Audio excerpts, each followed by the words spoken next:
going on, everyone? Jax here, and I am at Hawkins High School to bring you a car review.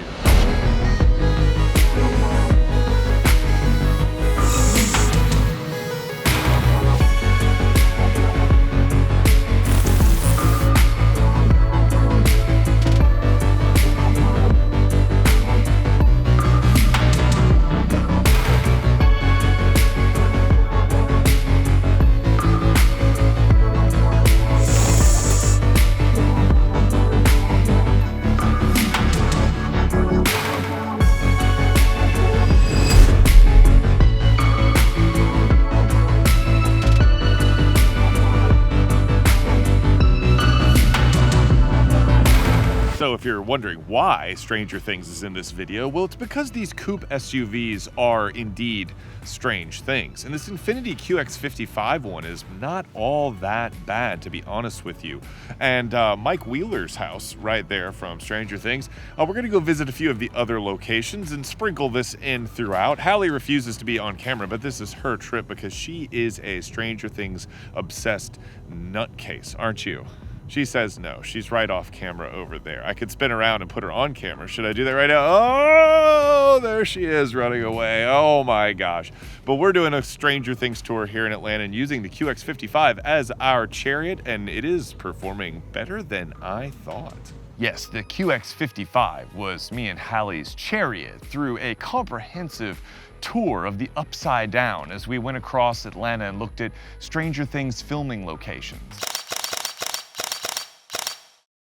In just the past 3 days, we put several hundred miles on this QX55, enjoying the last days of summer, going to amusement parks and water parks and doing the Stranger Things tour that I put together for a very excited 12-year-old who's become maybe unhealthily obsessed. Oh my goodness, I am in Rome, Georgia with the Creel house, which take a look at some of these pictures.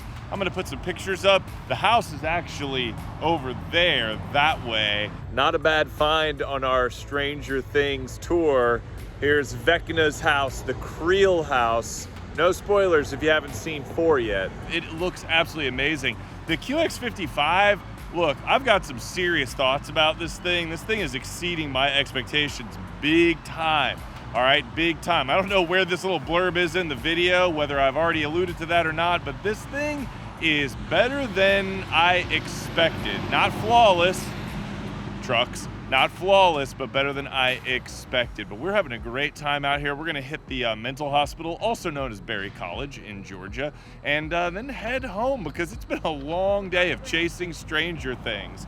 Oh, that's right. We gotta go to Starcourt Mall on the way home, but that's over by where we live. So we're gonna head that way, and I'll catch up with you later. And this is a seriously good-looking vehicle to do all of that in. I mean, I'm not kidding, and I'm not giving Infiniti faint praise here. I feel like they've managed to sort of nail this coupe SUV thing in a way that BMW and Mercedes just can't seem to replicate. And I'm telling you, this red is like the next best thing to Mazda's Soul Red. Like, where has this been all of our lives, Infiniti? Like, this is an amazing looking vehicle and an amazing color.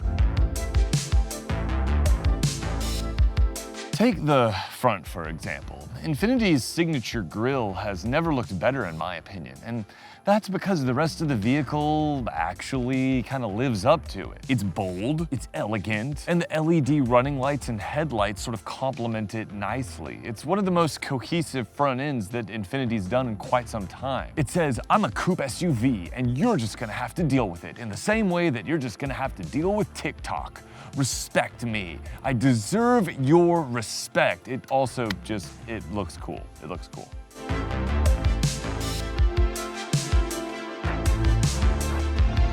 But it's here at the rear where Infiniti was most successful. The BMW X4 and X6 look like blocky messes. Like somebody came up with the idea and they thought it was cool and it sounded cool, but the actual execution was kind of a miss. It reminds me of when I was a kid and the live-action Teenage Mutant Ninja Turtles movie came out, and I thought as a kid that it sounded like a great idea, but it turns out that making giant anthropomorphic turtles look good is kind of difficult, and the end result, they sort of ended up looking like a sin against nature or something.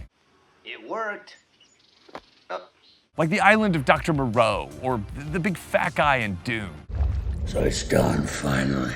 I parked this next to a Mercedes GLC the other day, and in my opinion, this looked better in every single way. It just looks more elegant, more crisp. And the BMW X4 and X6 are pretty much bought exclusively by people who think Lily Pulitzer is a vibe, so there's that. The proportions just work. The profile just works. In terms of SUV design, this is a lot closer to Porsche than it is to BMW and Mercedes, and that's a pretty high compliment. It's crisp where it needs to be, it's round where it needs to be, kind of like Tom Hiddleston or something from IKEA. I think this is Infiniti's best looking vehicle, and it is proof that the brand can still compete in the luxury space, at least in terms of style.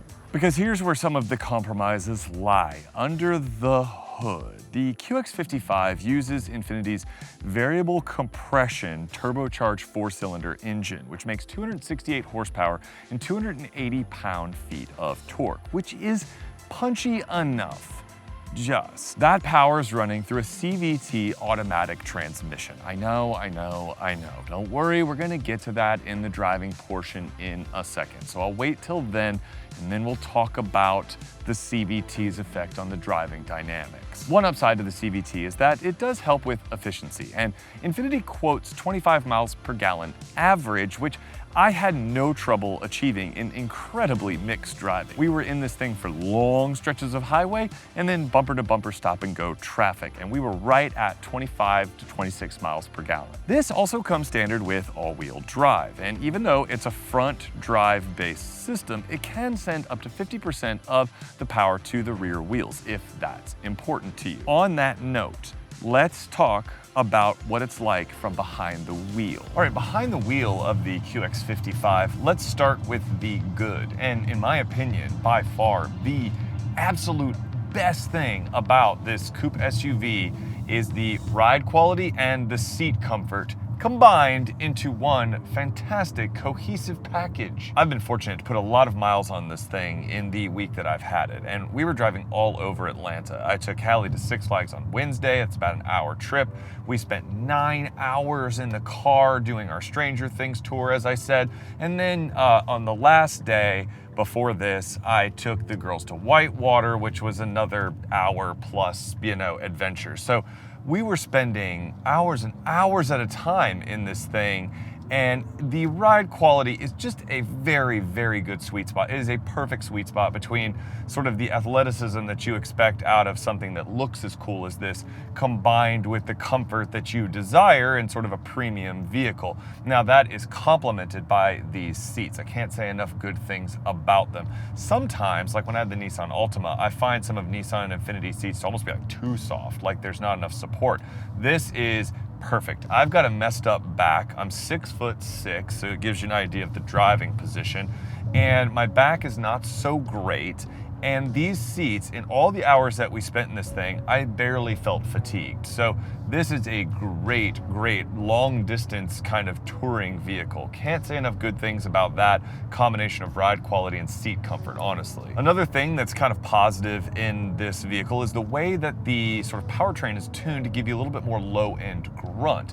This thing has 280 pound-feet of torque, and that's not a ton for a small SUV kind of size vehicle, but it kind of gets up and goes off the line. It feels punchier than it is most of the time. Also, this has a surprisingly generous seating position. The seat is very kind of adjustable fore and aft, and the steering wheel comes out almost too far for someone my height, which is very rare, so I appreciate that. We're on the handling road now, so we're going over this first rough patch where you get a lot of dips on the right side of the vehicle, and I am extremely impressed with the way that this QX55 handles this pretty bad road. You get a little bit of clumping from the wheels and tires just because they're pretty big wheels and the tires aren't super thick on the sidewall, but not so much that I would hesitate to recommend this in sort of terms of like ride and handling, in terms of comfort, not at all. Like this thing is great down this road. I mean, that's the whole point of taking cars down this road, is because it is pretty rough, and this thing, for the way it looks, is handling it like a champ, and I'm just really pleased with that. Here's the big bump right here. Not that bad. The suspension just kind of resets itself very quickly, and I like that in a vehicle. Like, this is about as firm as most people would want it, but it's comfortable enough that I think the vast majority of people will find it to be very pleasant. Now, let's talk about some of the not so good stuff. First and foremost, this is a CVT automatic transmission. If you don't know what that is, it means that the transmission uses gears to basically be infinitely adjustable. The upside is you get some benefit in efficiency.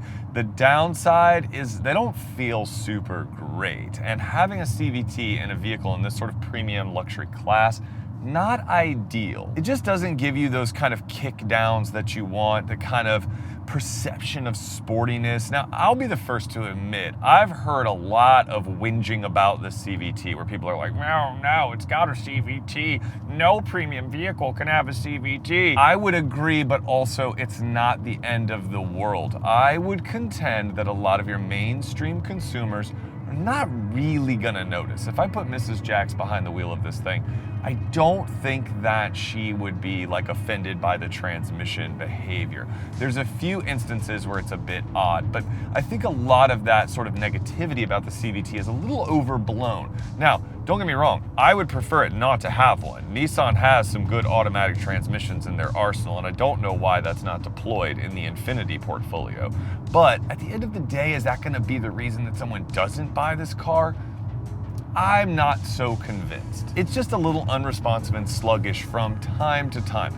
But there's enough low-end torque that it doesn't do that CVT thing where it pegs the rev super high and just sounds like really awful. So I don't think it's something that you really need to concern yourself with. Similarly, Infiniti has a steer-by-wire system, which means that there is no actual connection between the steering wheel and the front wheels. Now, that sounds a little bit concerning, I know, and I'm not gonna lie, I feel like it is a little bit concerning in some ways. But is it all that much worse than our sort of current trend of electric power-assisted steering? Yes and no. In normal mode, I rarely got bent out of shape about it. Occasionally, I'd be like doing something with the wheel and I feel like it feels unnatural, or it just didn't give me quite the response that I thought it was gonna give. Maybe it turned a little too sharply. The wheel doesn't have a ton of feedback. But in normal mode, it didn't bother me all that much. I tried clicking it over into sport mode, and I didn't like that. I didn't like sport mode because this thing handles decently enough as it is. There's no like crazy adjustable dampers or anything. So clicking it over into sport mode is kind of more like, you know, arbitrary. You get a little bit more of a touchy throttle. You get a little bit more of a heavy, twitchy steering. I didn't like it. I thought the throttle was too twitchy. I thought the steering was too light. It kind of was like that Ultima I had where I felt like it was like artificially quick, and that really felt unnatural to me. So I would say if you're just gonna drive around in this thing and enjoy the style of this vehicle and leave it in normal mode, then the steer-by-wire thing, not really that big of a deal. The CVT, I think, is actually a little bit bigger of a deal because there is something different about it that like a normal person would notice. But both of those complaints that most auto journalists have are complaints that come from auto journalists because we're enthusiasts and we like driving and we like cars. But your mainstream consumer isn't getting into a car going, how fast can I lap this thing?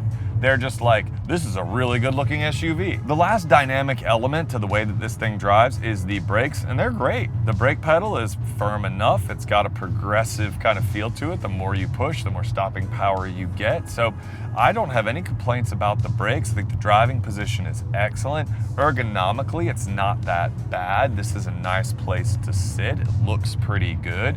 The sight lines are decent for a coupe SUV. It's not as good as an SUV, but I've got my mirrors all adjusted. I've got great surround view sensors and cameras, even though the resolution on the cameras is garbage. We'll talk about that in a second.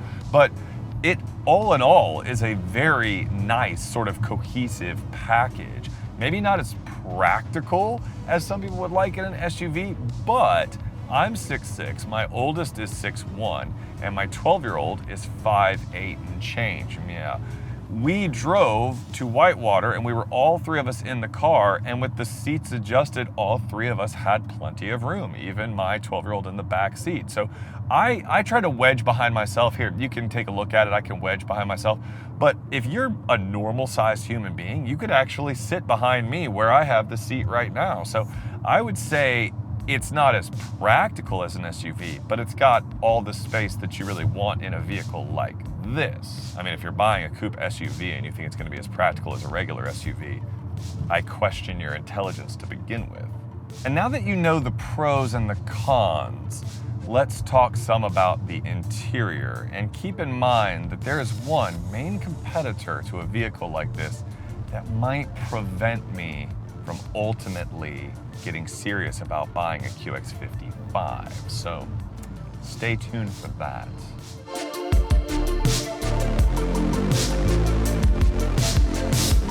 Now, what's the point of a luxury crossover coupe, which I kind of hate myself for saying those words so many times. What's the point of one if it doesn't have an interior that sort of lives up to it? And the QX55 mostly delivers. I mean, take these seats, for example. They are incredibly comfortable, insanely comfortable. These are superb seats in a luxury vehicle. It's not like I'm just estimating based on 20-minute drives, you know what I'm saying? And the rest of the materials in here mostly live up to it. There's good leather, there's fake leather, there's some fake suede or Alcantara, whatever the dumb name is for it.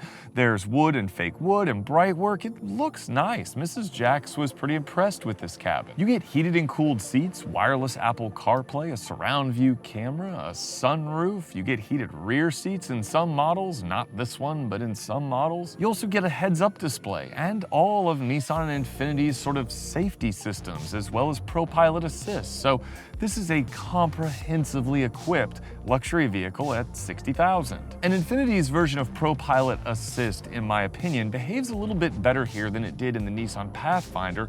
I had a few reviews back. Go check that video out just for comparison's sake if you're interested. But I thought ProPilot Assist in the Pathfinder was just decent. Here, it was pretty infallible, like it held its distance between cars, it didn't surge when I changed lanes, it only kind of freaked on braking once or twice when someone cut in front of me, but not any more than any other system. It was a pretty darn good system in this QX55. But there are some downsides, mainly because this QX55 is competing at a very high price point. I'll give you an example. I know it sounds like a nitpick, but this has a sunroof. Many competitors in this space, once you cross 60,000, offer a panoramic sunroof. There's no wireless charging anywhere. You have to plug in a wire to charge your phones, and both of the infotainment screens have just okay resolution. Even though I will admit that the dual screen system works better than I expected. I thought it was going to be a little fiddly. It actually wasn't. It actually was pretty smooth. But the surround view camera in this is utter garbage. It shows everything, and the sensors are great. It works flawlessly, but the resolution is crap. Hey, Infiniti, you shouldn't have a brand like Buick eating your lunch in that department, much less Mazda. Both of those brands have infinitely better resolution in their surround view cameras, so you really need to get on that. And why do you have analog gauges with Nissan's sort of ubiquitous center screen in between them? I mean, there are several competitors that offer digital gauge clusters at this price point. That setup looks almost identical at first glance to the Nissan Altima I just tested, and at $60,000, that just doesn't cut it. That's like getting a really good steak and then watching as the server pours A1 all over it. That doesn't make sense. Infiniti needs to add a sort of veneer of specialness to some of its kind of luxury items and differentiate itself and move itself a little bit further up market away from the really nice Nissans. The materials in here are generally pretty good. I mean, they feel like a cut above, but some of the infotainment screens, the gauges, that center driver information thing, the small sunroof, things like that keep Infiniti from being sort of taken as seriously as a luxury brand. To be fair, Acura and Lexus suffer from some of the same missteps. However, I feel like they do a better job with their interior design, kind of pushing themselves upmarket away from their mainstream brethren, whereas Infiniti, especially as of lately, is looking a lot closer to Nissan, mainly because Nissan's really making their top trims super nice. So that's something that would help this vehicle feel like a little bit more special, because it sure looks special. Oh, and in case you want to go on an extended trip in this vehicle for some unknown reason, you get 27 cubic feet of cargo space behind the rear seats, which is not bad for a vehicle with this sort of swoopy exterior styling. 27 cubic feet is enough to fit many things that are less than 27 cubic feet, but it's not enough to fit things that are bigger than 27 cubic feet. So you should probably leave your pack of Great Danes at home. So Infiniti has created a very divisive vehicle here. It looks absolutely fantastic. It rides and handles pretty well, and it's incredibly comfortable over long distances. However, the powertrain and some of those other dynamic kind of characteristics don't live up to the way that this vehicle looks in this market segment. Something like that CVT powertrain sort of robs the QX55 of some of that kind of tactile feel, that emotional appeal of a luxury vehicle. It's comfortable and luxurious enough, but there are a few misses in this ultra competitive class of vehicles, especially ones that are trying to sell themselves on pure style. That leaves me with just one question. The one question that I always ask and answer at the end of every video. A rhetorical question, if you will, because that's what a rhetorical question is. It's a question that you ask and answer. Should you buy this vehicle at just over $60,000? Well, no, because there is a very large elephant in the room, one that I have not mentioned, and it competes in this class. It's not necessarily a coupe SUV, but it competes in this smallish luxury SUV class, and it is better in every single way than this vehicle. It also happens to be one of my favorite vehicles that I've ever tested. It looks the business. It's rear-wheel drive, it's lightning fast, and it's loaded to the gills with cool technology and options. And you can get it for just a few grand more than this. So why wouldn't you? Also, loaded to the gills is a weird phrase, isn't it? That's a weird phrase. Was there some kind of like super wealthy fish back in the day, or a race of humanoid fish creatures that were amassing gold and jewels in the lost city of Atlantis? Steady. We may never know.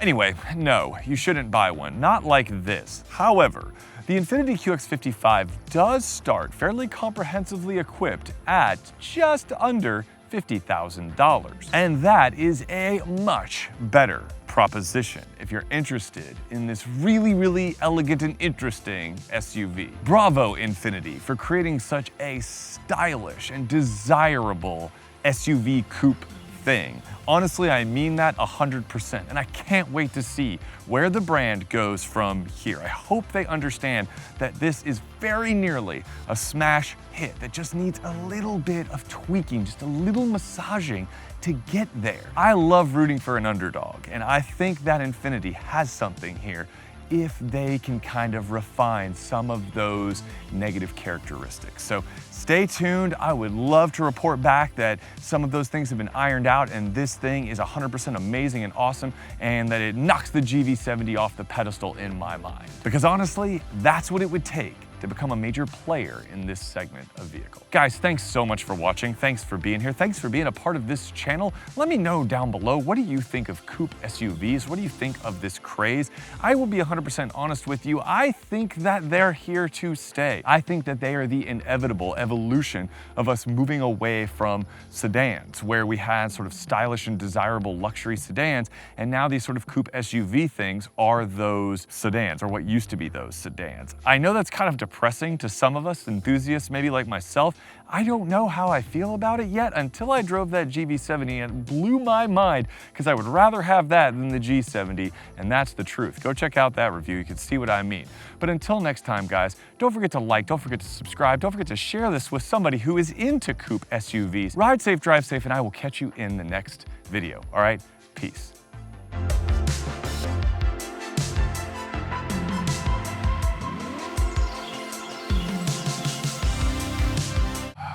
Always gotta be some garbage trucks driving by. Crappy trucks, crappy Harleys, crappy poser vehicles driving by every day.